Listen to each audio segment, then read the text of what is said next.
Jaya Radha Gopinata Radha Gopinata Shri Radhe.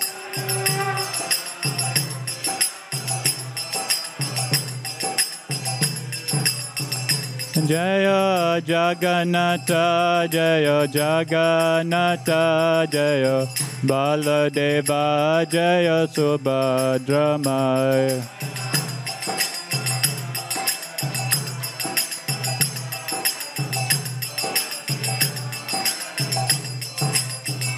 Jaya Gauranitai Jaya Gauranitai Jaya Gauranitai Jaya Gauranitai.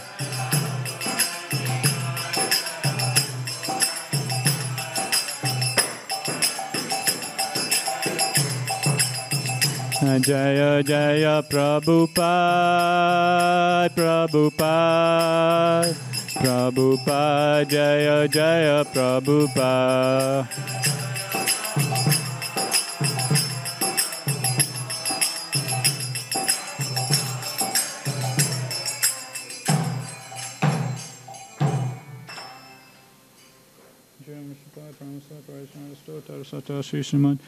His Divine Grace Srila A.C. Bhaktivedanta Swami Srila Prabhupada Ki Jai. ISKCON Founder Shara Beauty Founder Shara Jaguru Srila Prabhupada Ki Jai. Jai Vishnupada Paramasa Parishara Stotar Satya Sri Srimad His Divine Grace Srila Bhakti Santa Saraswati Maharaj Goswami Srila Prabhupada Ki Jai. Anantakoti Vaishnava Vrinda Ki Jai. Namacharya Srila Haridas Thakur Ki Jai. Prem Seko Jai Shri Krishna Chaitanya Prabhu Nityananda Shri Dvaita Gadadhara Shivasadi Gaura Bhakta Vrinda Ki Jai. Shri Shri Radha Krishna Gopa Gopinath Shamakun Radhakun Giri Govardhan Ki Jai. Shri Vrindavan Dham Ki Jai. Navadvip Mayapur Dham Ki Jai. Jagannath Puri Dham Ki Jai. Ganga Mai Ki Jai. Yamuna Mai Ki Jai. Bhakti Devi Ki Jai. Tulsi Marni Ki Jai. Samaveta Gaura Bhakta Vrinda Ki Jai. Yuga Dharma Harinam Sankirtanam Ki Jai. Srila Prabhupada's Transcendental Book Distribution Ki Jai. Nitai Gaur Premanande. Oh, glories to Samadhuvaris. Oh, glories to Samadhuvaris. Oh, glories to Samadhuvaris. Oh, glories to Shri Shri Guru and Gauranga. Oh, glories to Srila Prabhupada. Srila Prabhupada Ki Jai.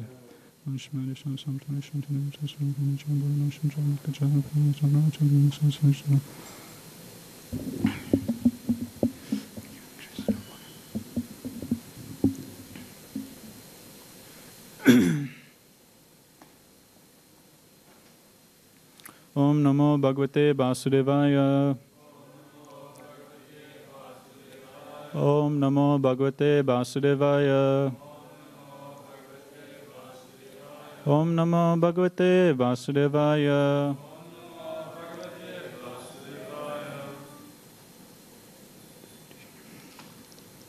Reading from Srimad Bhagavatam, Canto 1, Chapter 10, titled The Departure of Lord Krishna. Text number 30.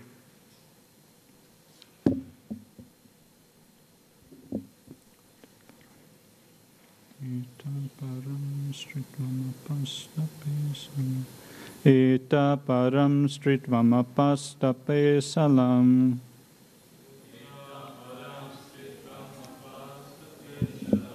Eta param stritvam salam. Nirasta socham bhata sadhu kurvate. Nirasta socham bhata sadhu kurvate. Yasam grihat puskara lochana patir. Yasam grihat puskara lochana patir. Na jatu apaiti ariti bir hridis prasan. Na jatu apaiti ariti bir hridis prasan. Eta param stritvam apastape salam. Nirasta saucham bhata sadhu kurvate. Yasam grihat puskara lochana patir. Naja tuapaiti hariti bir hidis prasan. Eta param sritvamapasta pesalam. Nirasta saucham bhata sadhu kurvate. Yasam grihat puskara lochana patir. Naja tuapaiti hariti bir hidis prasan.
Mataji's.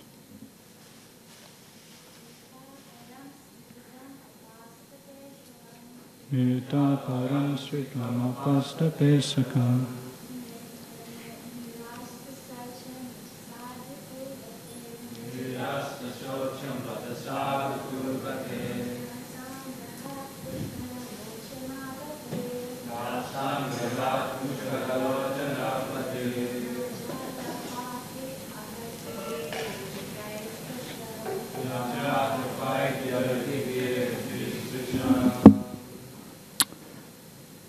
Word for word translation.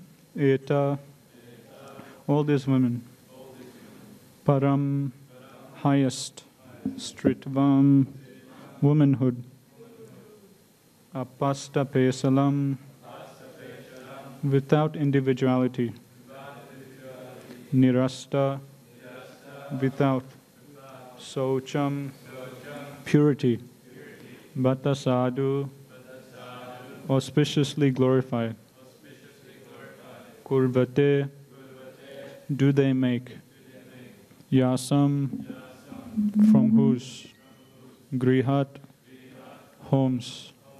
Puskara lochana, the lotus eye. Pati, husband. Na jatu, never at any time. Apeti, goes away. Aditibihi, by presentation. Hridhi, in the heart. Sprisan, endeared.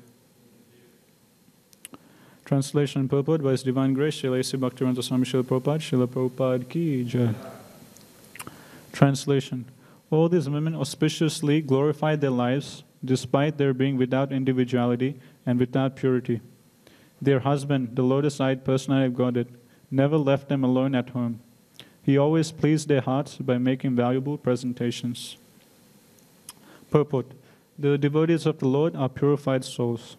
As soon as the devotees surrender unto the lotus feet of the Lord sincerely, the Lord accepts them, and thus the devotees at once becomes free from all material contaminations. Such devotees are about the three modes of material nature. There is no bodily disqualification of a devotee, just as there is no qualitative difference between the Ganges water and the filthy drain water when they are amalgamated. Women, merchants, and laborers are not very intelligent, and thus it is very difficult for them to understand the science of God or to be engaged in the devotional service of the Lord. They are more materialistic, and less than them are the Kiratas, Hunas, Andras, Pulindas, Pulkasas, Abiras, Kankas, Yavanas, Kasas, etc. But all of them can be delivered if they are properly engaged in the devotional service of the Lord. By engagement in the service of the Lord, the designative disqualifications are removed, and as pure souls they become eligible to enter into the kingdom of God. The fallen girls, under the clutches of Bhaumasura, sincerely prayed to Lord Shri Krishna for their deliverance, and their sincerity of purpose made them at once pure by virtue of devotion. The Lord therefore accepted them as his wives, and thus their lives became glorified. Such auspicious glorification was still more glorified when the Lord played with them as the most devoted husband. The Lord used to live with his 16,108 wives constantly. He extended himself into 16,108 plenary portions, and each and every one of them was the Lord himself without deviation from the original personality.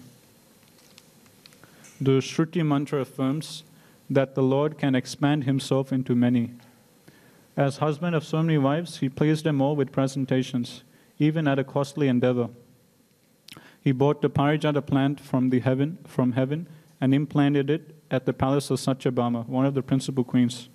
If therefore anyone desires the Lord to become one's husband, the Lord fulfills such desires in full. Om Jnanatimrandasya Jnananjana Salakaya Chaksulamritam Yena Tasmai Shri Guruve Namaha. Jai Shri Krishna Chaitanya Prabhu Nityananda Shri Advaita Gadadhara Shivasadi Gaura Bhaktavrinda. Hare Krishna Krishna Krishna Hare Hare Hare Rama Rama Rama Hare Hare.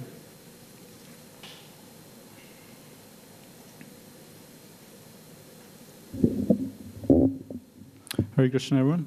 Thank you for coming to Srimad Bhagavatam class today.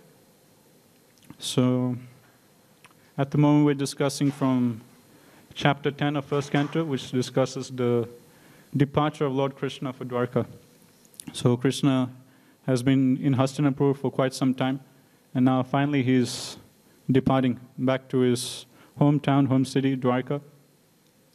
And at the moment we're at the scene, we're hearing about the ladies of Hastinapur, who never had actually any direct contact with Krishna, but they heard about him and about his pastimes and his glorious activities. And simply by hearing about Krishna and his activities, they developed so much great love and affection. And we're hearing from Bhagavatam how, because of the Vedic custom back then, they didn't directly go straight up to Krishna and, offer flowers and greet Krishna like that or say farewell to Krishna. But from a distance, they were watching or seeing Krishna go away from the roof of their palaces. So Krishna was leaving Hastinapur, and all these ladies were assembled on the roofs of the palaces, and they were discussing amongst themselves the glorious activities of Krishna. And that's what we're hearing over the past week. We've just been hearing what these ladies were talking about, what they were discussing about Krishna. First of all, they were glorifying, the wonderful position, supreme position of Krishna as the supreme creator, maintainer. And now we're hearing the ladies of Hastinapur, they're glorifying the position of the residents of Dwarka.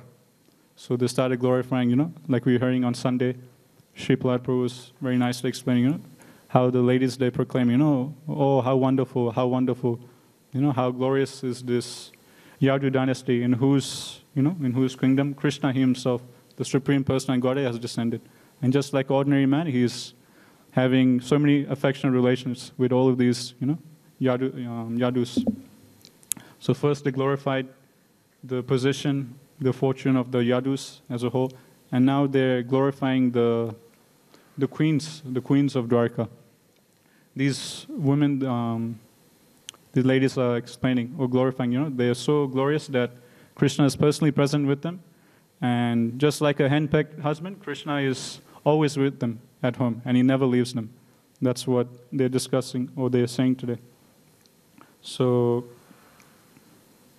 yeah, one thing I was thinking of is, like, in terms of the glories of Srimad Bhagavatam, that, like we hear Prabhupada explains that Bhagavatam is like transcendental history. It's like history of the universe. And unlike modern history, it doesn't give things in like a linear fashion, but it gives things in relation to the Lord, things that will help us advance spiritually. And he picks out certain incidents through the history of the cosmos, of the universe, in relation to great devotees and in relation to Krishna and Krishna's transcendental pastimes. So, a few ways I was thinking that we can glorify Bhagavatam, just from analyzing modern history and Bhagavatam as a history book. First of all, modern history can only go back to a certain 100 or thousands of years. They can say, okay, at this time there was this king or this empire, they did that, they did this. But Bhagavatam, it gives us history that dates back not just thousands of years ago, but millions and billions and even trillions of years ago. Like one classical example is that of Narad Muni. The story of Narad Muni's previous life. Previous life. So previous life, Narad Muni was the son of a maidservant, and then he served the Bhakti Vedantas, who the Acharyas say are none other than the four Kumaras, and simply by serving them and listening attentively from them, he became, Narad Muni. He was born as a son of Brahma, and he became Narad Muni. But even before that birth, as the son of a maidservant, he was a Gandharva in Gandharva Loka, and he had offended some demigods. Like the demigods, they arranged this big Sankirtan festival to happen, and they invited everyone. So naturally, the Gandharvas, they also came. And Narad Muni, he came. And Narad Muni, he came in the company of many apsaras or ladies from Gandharva planet, and he just started singing the glories of different demigods. And when the demigods heard this, they become very angry, because Sankirtan or Kirtan means you glorify Vishnu. So the demigods were thinking, this Sankirtan festival is to glorify Vishnu. Instead of singing the glories of Vishnu, why are you singing our glories? Why are you singing all these, prayers? So even the demigods, they themselves, they criticize this sort of, songs. And because of that, the demigods, or some of the Prajapatis, they curse him. And that's how he became the son of a maidservant in his next life. But obviously, by the association and Bhaktivinoda, he became Narad Muni in the next life. So all this history is actually from a previous day of Brahma. And Brahma, he lives his one day is 1,000 Divya Yugas. And one Divya Yuga is 4.32 million years, right? So 1,000 Divya Yugas is 4.32 billion years. So that's one day of Brahma. So Bhagavatam, that's like one example, Bhagavatam giving history which dates back, billions of years ago. So like this, so that's one angle we can analyze.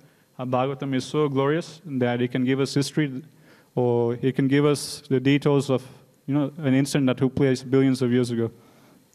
Another thing we can see that I was thinking of when I read this verse is that generally in history books, they will just tell you like very vaguely actions that took place. That in this particular time, there was this king, he did this activity, he did that activity, he died at this age, he had this children, and he was glorious because of this, and then this happened, that happened.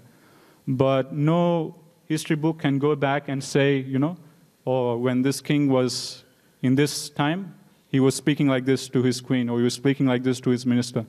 Very rarely you find historic incidents where they actually have recorded, actual speeches between two different personalities or more in an assembly. They'll just record the incidents that this person did this person did that, but very rarely you see actual records of speeches. There's no third person, sitting and writing down everything that the king or the great minister or great hero is saying. But Bhagavatam is so glorious. Not only is it giving us, in a very general, vague sense, all the activities that took place, thousands and millions of years ago, but Bhagavatam is so glorious is even giving us to the very detail of what different personalities at a particular time were speaking to each other. And that's what we're hearing of in these verses at the moment. Sutta Goswami, he is explaining to the sages in detail the actual verses that the ladies were talking amongst themselves. The exact verses they were speaking, Bhagavatam can go to that detail, that extent, and give us every single word, every single sentence that these ladies of Hastinapur were speaking amongst each other. It can give to that detail. So even from that angle, we can see how glorious Srimad Bhagavatam, like there's no comparison to ordinary books that we have nowadays. Not even that. I was thinking what to speak of the speeches that different personas had 1,000 years ago. Bhagavatam can even go to the extent to tell us exactly what different personalities were thinking of in their mind. Now, even right now, if someone is thinking something, we can't tell what a person sitting right next to us is thinking. What to speak of recording or reciting what someone thought about at a particular time thousands of years ago. But Bhagavatam can go even to that extent. And example of this is in 5th canto of Bharat Maharaj. Sukadeva Goswami, falling in parampara, this research, he's able to recite what Bharat Maharaj was thinking of in his mind. Not speaking out loud, but Sukadeva Goswami gives a series of verses explaining what Bharat Maharaj is thinking in his mind. So who could do that? Even in ordinary sense, at present moment, no one can read people's mind. But Bhagavatam is so glorious, it gives us what great personalities, great kings, rishis were thinking of in their mind. So in that section of 5th canto, Sukadeva Goswami explained, Bharat Maharaj, he was thinking in his mind, oh yes, this deer, because I'm becoming very affectionate to this deer, my sadhana is lacking, I'm not doing my spiritual practice very nicely. But still, according to Shastra, when someone comes to you in a helpless condition, it's your duty to help them. So it's my duty to help this deer. And then Bharat Maharaj is thinking, if I don't help this deer, what will happen to it? It will die, and then I'll get sin. So like this, Bharat Maharaj is justifying his actions. So this is how glorious Bhagavatam is. Sukadeva Goswami can tell exactly all the thoughts that's going on in Bharat Maharaj's mind. So nothing can match that. And lastly, of course, not only can Bhagavatam present to us what happened in the past, but it can also predict what happens in the future. So recently I was reading 8th canto. In 8th canto there's a certain chapter so previous to 8th canto, we mainly hear, in the first 7 cantos, we hear of incidents that took place during the reign of Swayambhu Manu, the first Manu. So in one day of Brahma, as we're discussing, there's 1,000 Divya Yugas, and there's 14 Manus who rule during one day of Brahma.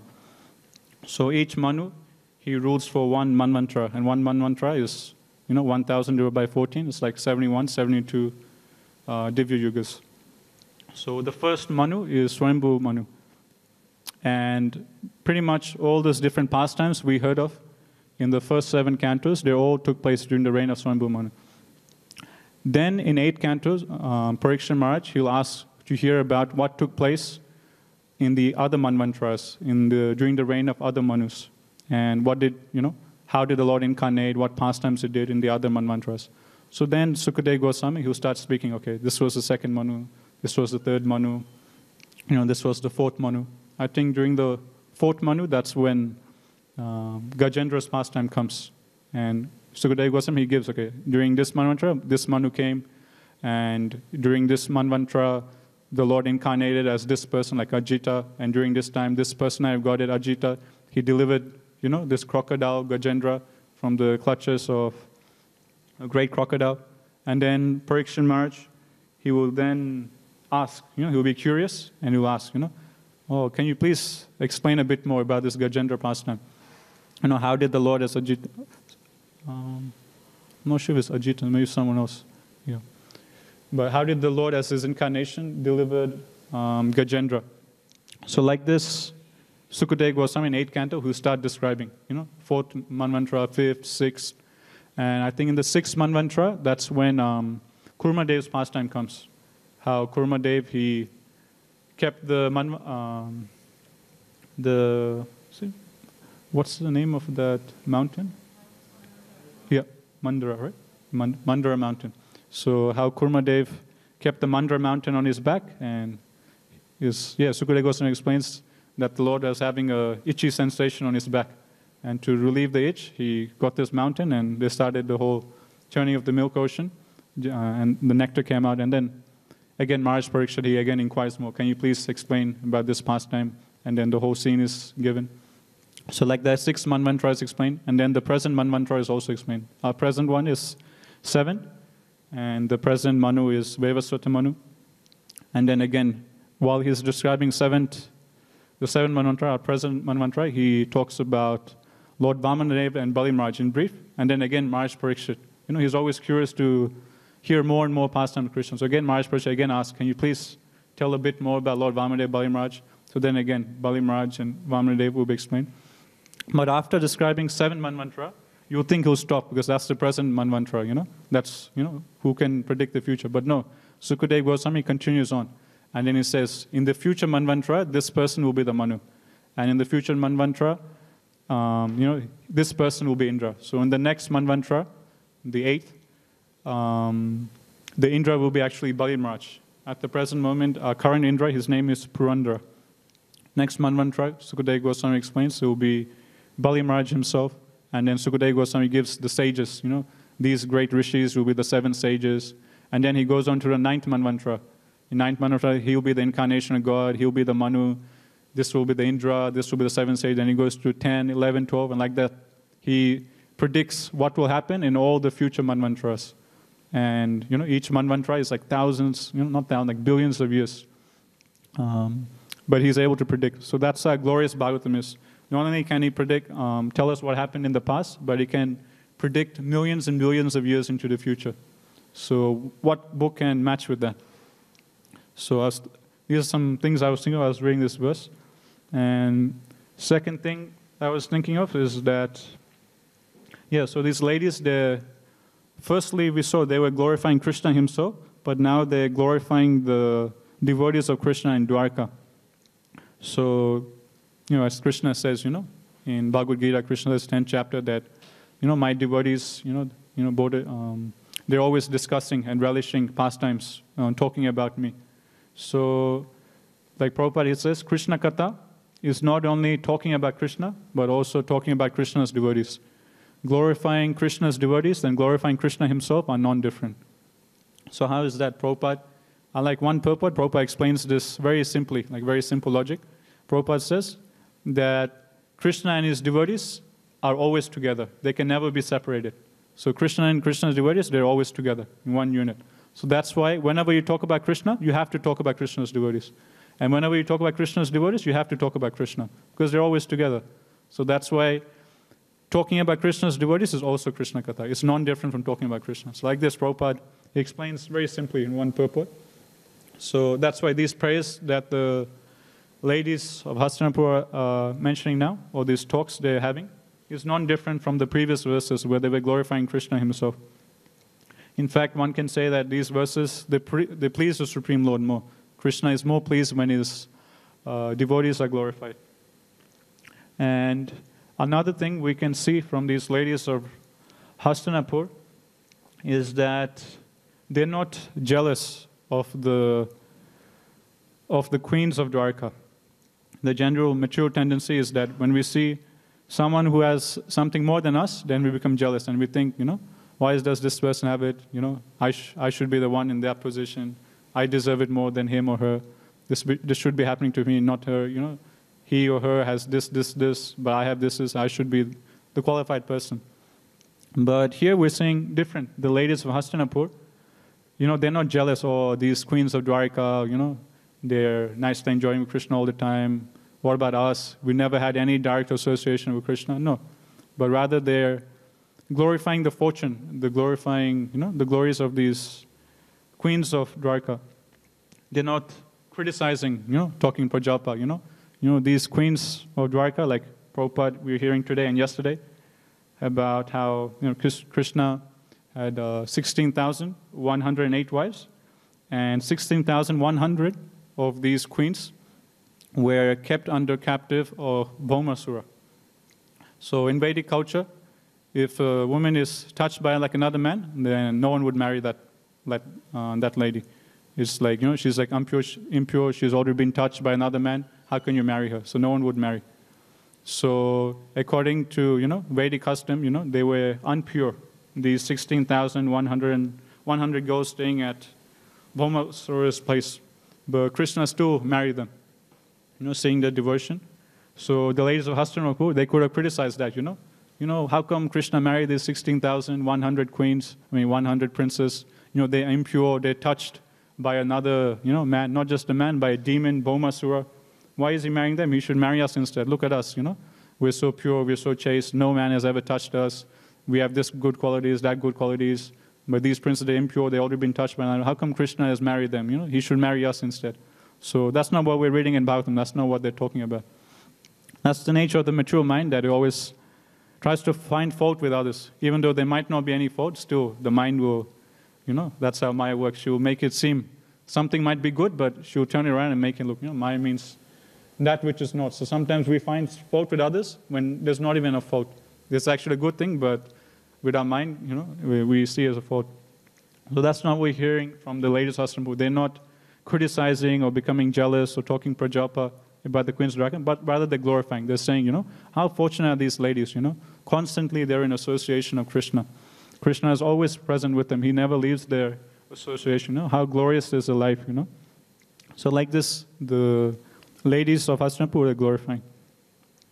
And in today's purport, first thing Prabhupada says, Prabhupada starts off the purport by saying, the devotees of the Lord are purified souls. So usually you see in Prabhupada's purports, the first line and the last line, they will kind of summarize or conclude the whole, or at least one theme of the whole purport. So the first theme of today's purport, Prabhupada is talking about how the devotees of the Lord, they're always pure. One should always take them as completely pure souls. No matter what background they come from, what their social status is, whatever disqualifications they have, when they take to devotional service, in the fire of devotional service, all these disqualifications naturally go away. And the very famous example by one of his previous acharyas, Sanatana Goswami, he gives, I think quoting from some shastra, he explains how just like bell metal, by a chemical process, if you combine it with mercury, and that bell metal can become gold. So in the same way, a person, he might be a chandala, he might be the lowest born, he might have this bad qualification, that bad qualification, but if he takes to the process of devotional service, simply by the process of devotional service, he can become a Vaishnava, and he should be accepted as a Vaishnava, as the topmost, higher than any Brahmana. So that's the conclusion of all, that's the conclusion of Krishna, that's the conclusion of all the acharyas. And Prabhupada is mentioning this in relation to these queens who, looking through material eyes, they have a disqualification in the sense that they're already being touched by this demon Bhaumasura. So how can Krishna marry them? They're impure. But Prabhupada is explaining this purport that if one is a devotee of the Lord, that's it, all disqualification is gone. He should be accepted as a pure soul. And Prabhupada is saying there is no bodily disqualification of devotee, just as there is no qualitative difference between the Ganges water and the filthy drain water when they're amalgamated. Women, merchants, and laborers are not very intelligent, and thus it is very difficult for them to understand the science of God or to be engaged in the devotional service of the Lord. They are more materialistic and less than the Kiratas, Hunas, Andhras, etc. But all of them can be delivered if they are properly engaged in the devotional service of the Lord. By engagement in the service of the Lord, the designated disqualification are removed, and as pure souls they become eligible to enter into the kingdom of God.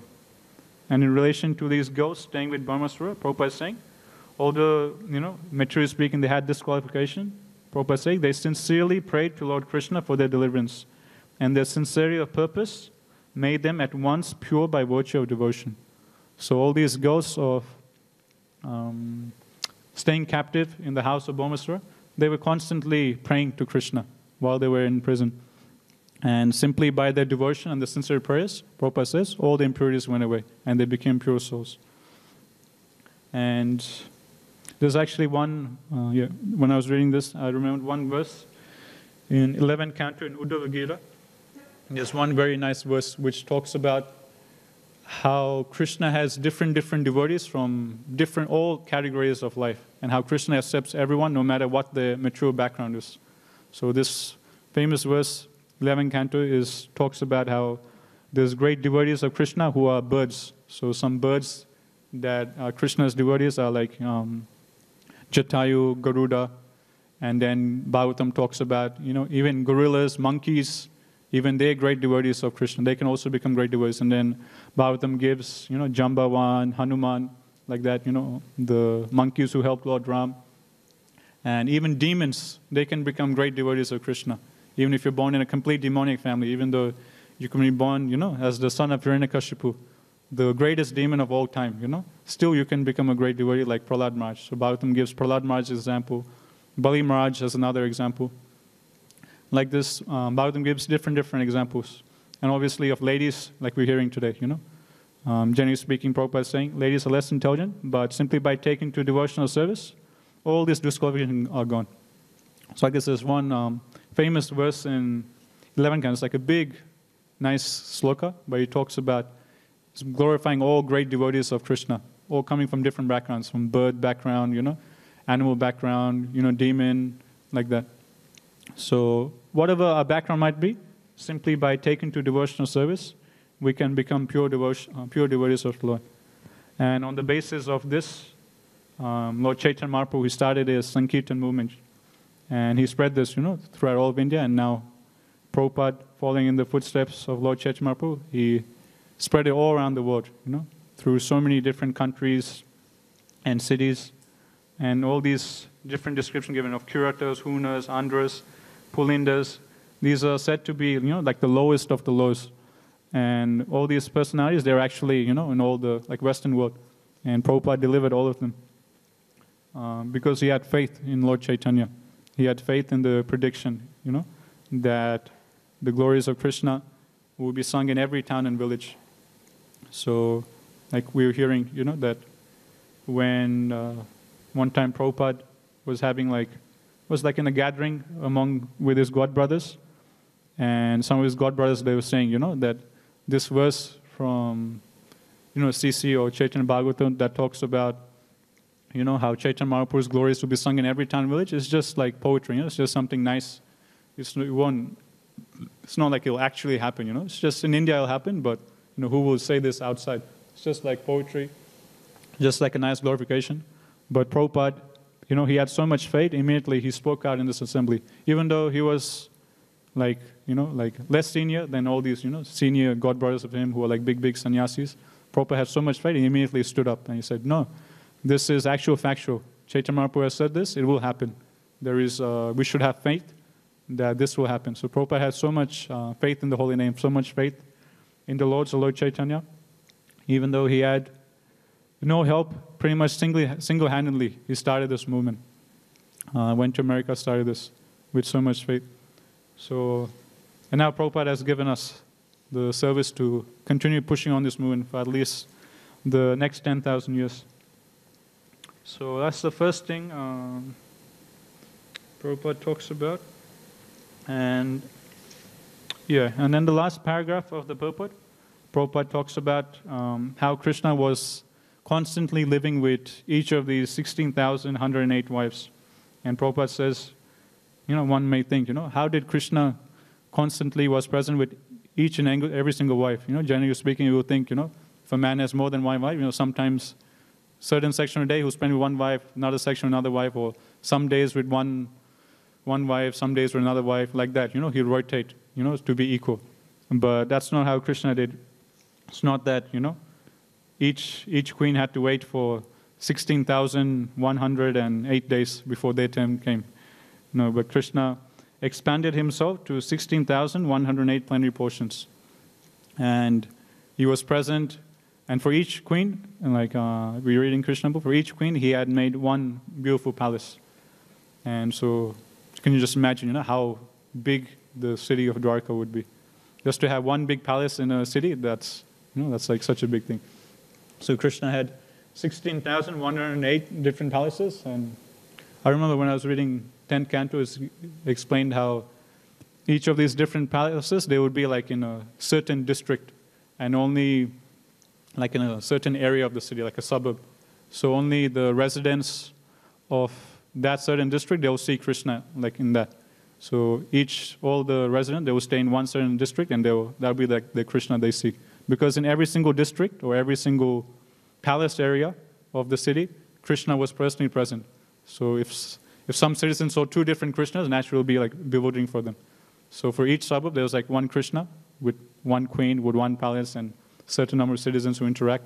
So during the day, Krishna will wake up, do his daily duties, and then when it will be time to leave the palace and go to attend to to his duties as a king or a prince, he would leave the palace and then he would go to the Sudharma assembly hall, where we'll meet with all the ministers and they'll discuss politics and things like that.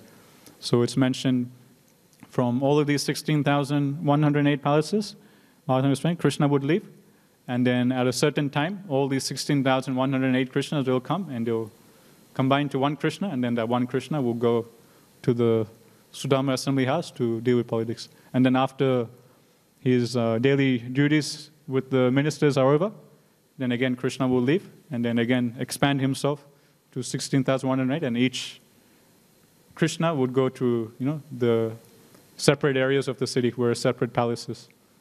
So it's like kind of like inconceivable. That's why when Narad Muni heard this, he was like bewildered and he was like, man, I got to see this. How Krishna is doing it. He couldn't believe it.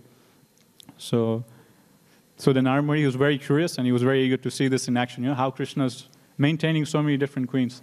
So this is like nature devotee. Even Narad Muni, he is considered to be the topmost devotee. The most exalted preacher, topmost devotee. He knows Bhagavatam inside out. He knows CC inside out. But still, he's so curious. Still he's finding that freshness in Krishna's pastimes. And he's feeling so eager just to see Krishna's pastime. So it's not that, there won't come a particular point in our bhakti where we think, okay, we know everything. Or we'll be saying, oh, I've read all the books. I've chanted enough. That period of satiation will never come. So it's mentioned the ocean of bhakti is has its bottomless ocean. One just can keep on diving deeper and deeper, and one can never get tired. So that's why even Narad Muni, he's like the most exalted devotee, arguably like the best devotee, most elevated, but still even he's curious to see activities of Krishna. Even Prahlad Maharaj, in 7th canto, it's mentioned that when Lord Nrsimhadev, he patted Prahlad Maharaj on the head very affectionately, like a loving father. He put his paws on Prahlad Maharaj's head, and Prahlad Maharaj was purified. So one might think, Prahlad Maharaj being purified, I thought he was already a pure devotee. But no, there's always room for more and more advancement, even for pure devotees. So Narad Muni, he was curious to see this. So Narad Muni, there's like one whole chapter in Krishna book which talks about that. Like Narad Muni, he comes, he first enters one palace and he sees Krishna with Rukmini, doing, I forgot the actual activities that Krishna is doing, but he went to Rukmini's palace and he saw Krishna was engaged with Rukmini one way. Then he goes immediately to another palace and he's surprised Krishna is there. And each time he goes to a certain palace, Krishna receives him very nicely. Krishna washes his feet, gives him a nice seat and offers him sweet words and gives him prasad and does this whole ritual again and again. Each palace he goes. So first palace he goes, he gets this big reception from Krishna and he sees Krishna engaged with Rukmini and say, okay. Then he leaves, then he goes to the next palace. Then again, same Krishna again comes out as if he hasn't seen him. And Krishna again does the whole thing again, washes his feet, gives him a seat, speaks sweet words. And like this, it happens for like again and again for all the palaces. Every time Narad Muni went to a particular palace, Krishna saw him and again Krishna did this whole thing again and again. And the amazing thing is in each palace, Krishna was engaged in a different activity. So one palace when Narad Muni goes, he sees Krishna playing chess with his queen. Another palace when he goes, he sees Krishna playing with his sons. Another palace when he goes, he sees Krishna just talking to his wife. Like this, each palace Narad Muni goes, he sees Krishna doing a different activity to what he was doing in all the other palaces. So when Narada sees this, he just completely bewildered, and he thinks, and he just surrenders onto Krishna, that no one can compete with you, in your pastimes. So that's the last thing Prabhupada mentions. Purport. I think so. Yesterday, Ishwar Prabhu, he covered 16,103 queens of Krishna. So 16,100 from Bhaumasura, and 3 Rukmini, Satyabhama, Jambavati. So I was thinking we can quickly just go over the other 5 queens. We don't hear so much. It's good to revise. So there's one chapter in Krishnamurti which talks about, it's called 5 Queens Married by Krishna. So these other 5 wives, we don't have much time. I'll just quickly So the first one is Yamuna Devi herself. So one time, Krishna and Arjuna, Arjuna is going to the forest for hunting, and Krishna accompanies Arjuna. And then Arjuna, he becomes tired after some time, and he goes to Yamuna to take water. And while they're on the banks of Yamuna, Krishna in the distance, he sees a beautiful young lady, which is Yamuna personified. And Krishna asks Arjuna to go and inquire from her, who she is, what's she doing. Because to find a lady, just out by herself, it's like a uncommon thing in Vedic culture, because a woman's always protected, either by husband or father, like that. So then it ends up, it's actually Yamuna Devi herself. And she says that, I have made a vow, determined that I will only marry Vishnu in this life. So can you please, and Yamuna Devi very humbly, she requests Arjuna to go and beg Krishna to marry her. So one nice point, Prabhupada mentioned in the purport, that this is the way to approach Krishna. One cannot directly approach Krishna. One needs to approach Krishna through his devotees. And Yamuna Devi, she knew this, that if I directly ask Krishna, Krishna might say no. But if Krishna's devotee asks Krishna to marry me, then Krishna can't say no. So Yamuna, she was very intelligent. So that's why Yamuna asked Arjuna, you please ask Krishna if he can marry me. So the Arjuna goes and offers the request, and Krishna says, of course. So then that's how Krishna marries Yamuna. And next comes, another name of Yamuna is Kalindi also. Next comes Mitravinda. So that's another one. And she was the brother of two kings of Avantipura who were named Vindhya and Anuvindhya. And it's not much explained. It's just during a Swayambhur ceremony, Krishna just defeated all the other princes and took Mitravinda. And the third is given is the daughter of Nagnajit, or the king of Kosala, whose name is Satya. So this one is very nice. This is the time when the king had made this arrangement that he had like the 7 ferocious bulls, and only if someone can defeat these 7 bulls can they get.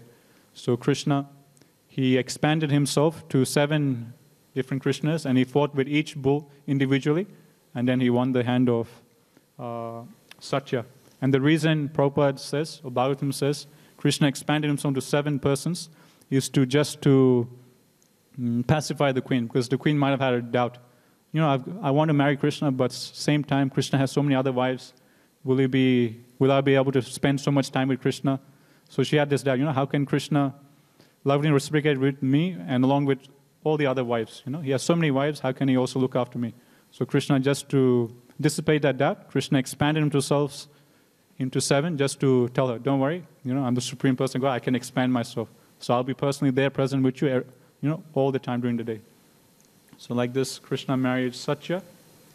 And the last 2 given is Bhadra. And she was from the Kekaya province.